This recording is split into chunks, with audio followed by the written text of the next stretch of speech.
Mes frères bien-aimés, l'épisode de Cana n'est pas encore l'institution du sacrement du mariage, mais en faisant son premier miracle, en choisissant de faire son premier miracle au cours d'une noce, au cours d'un mariage, Jésus montre la haute signification de l'amour conjugal.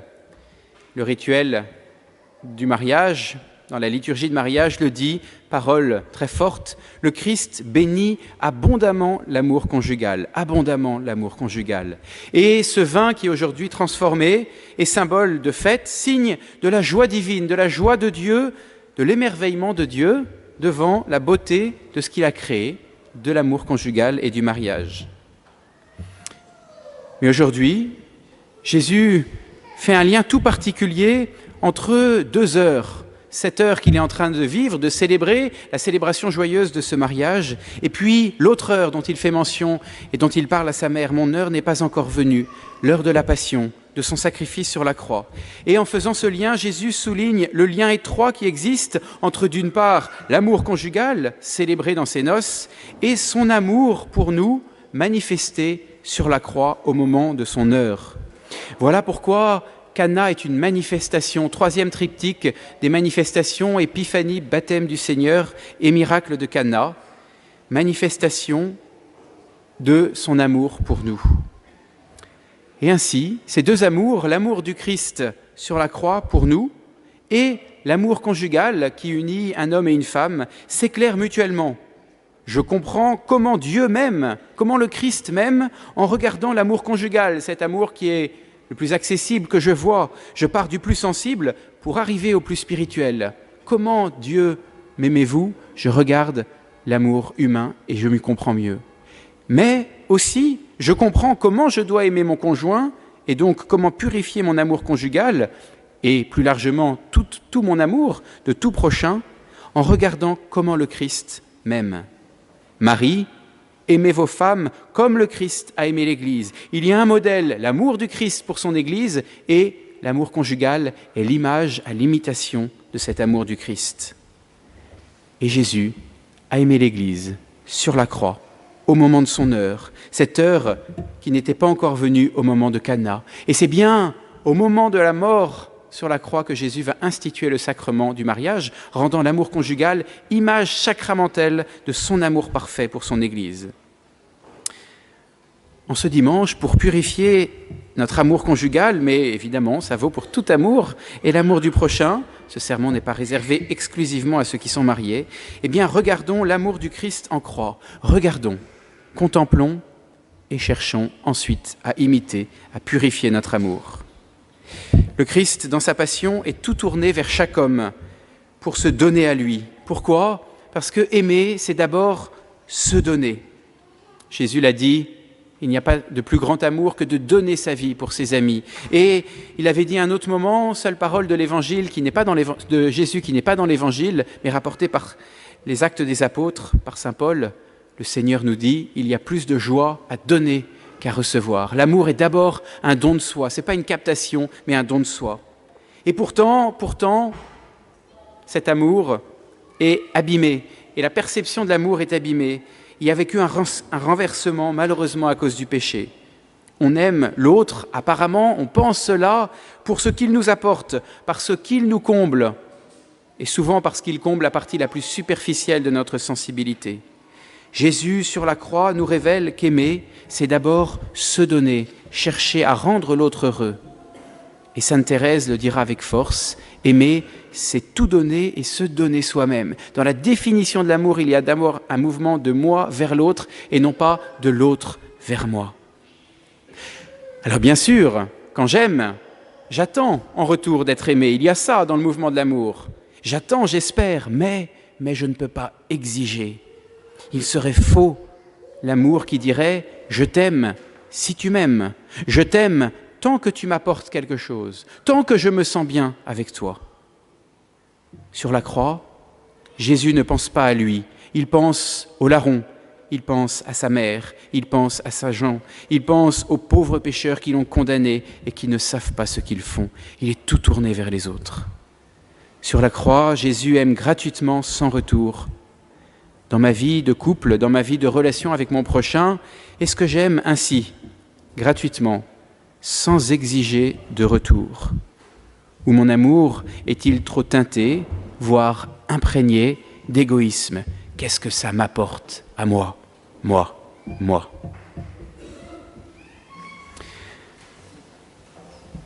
L'amour du Christ en croix nous montre aussi que l'amour doit faire plus que se donner. Sur la croix, Jésus se donne pour nous, oui, mais il fait plus. Il vient nous restaurer et réparer notre humanité blessée par le péché, parce que aimer, c'est aussi pardonner. Jésus, sur la croix, n'aime pas simplement ceux qu'il aime, ses amis, il va aimer ses ennemis, c'est-à-dire tout homme. Pourquoi ? Parce que le péché originel nous avait constitués en état de rébellion, en état d'inimitié. Nous étions constitués ennemis de Dieu. Vérité qui est dure à entendre et qui n'est plus tellement prêchée. Que le péché originel nous constitue ennemis de Dieu. Nous avons besoin d'être rachetés profondément et Dieu nous a aimés alors que nous étions profondément pervertis et détournés de lui à cause de ce péché. Et c'est dans cet état que le Christ nous a aimés, preuve la plus haute, la plus forte de son amour, comme le dit saint Paul. « À peine voudrait-on mourir pour un homme juste, dit-il. Pour un homme de bien, oui, peut-être osera-t-on mourir. Mais la preuve que Dieu nous aime, c'est que le Christ, alors que nous étions encore pécheurs, est mort pour nous.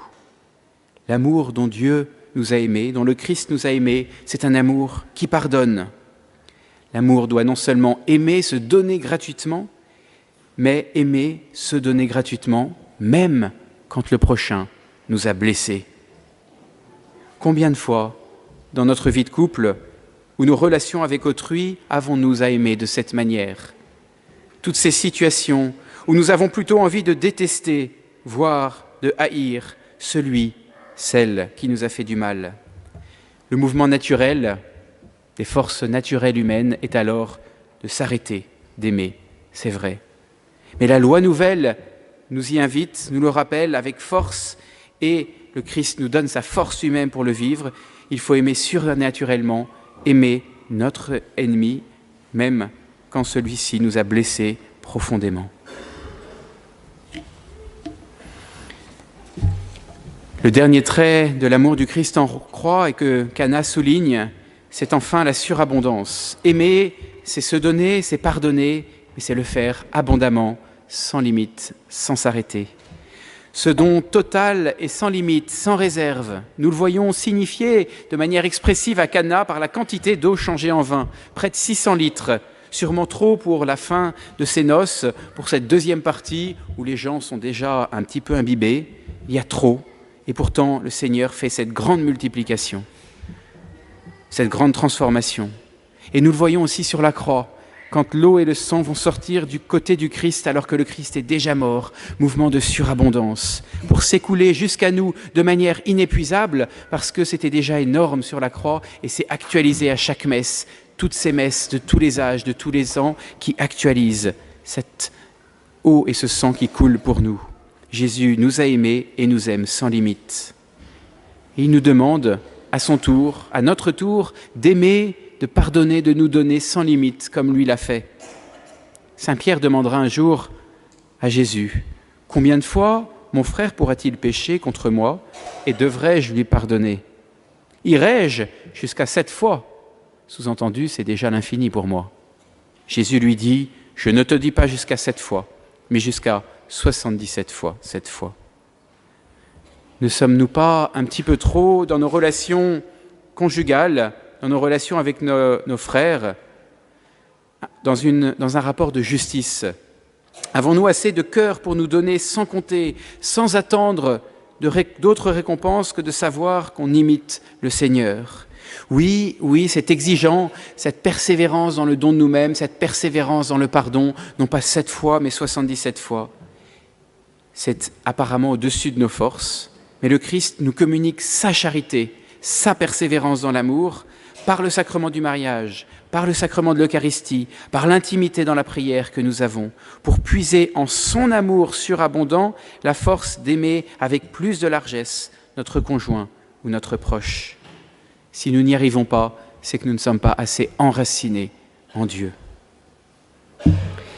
Mes frères bien-aimés, l'épisode de Cana que Jésus relie à son heure, l'heure de sa mort sur la croix, nous rappelle l'exigence de l'amour, et spécialement de l'amour conjugal. Cet amour qui se donne et qui pardonne abondamment n'est possible que dans la suite du Christ, à son imitation, avec sa force. Le Christ a souffert, nous dit saint Pierre, pour vous, vous laissant un modèle afin que vous suiviez ses traces. Nous sommes appelés à suivre les traces de cet amour qui s'est donné, qui a pardonné jusqu'au bout, en surabondance. En ce jour de noces, que chacun, et spécialement chaque couple ici présent, puisse être renouvelé dans la générosité de son amour pour aimer et pardonner sans compter. Amen. Au nom du Père et du Fils et du Saint-Esprit. Amen.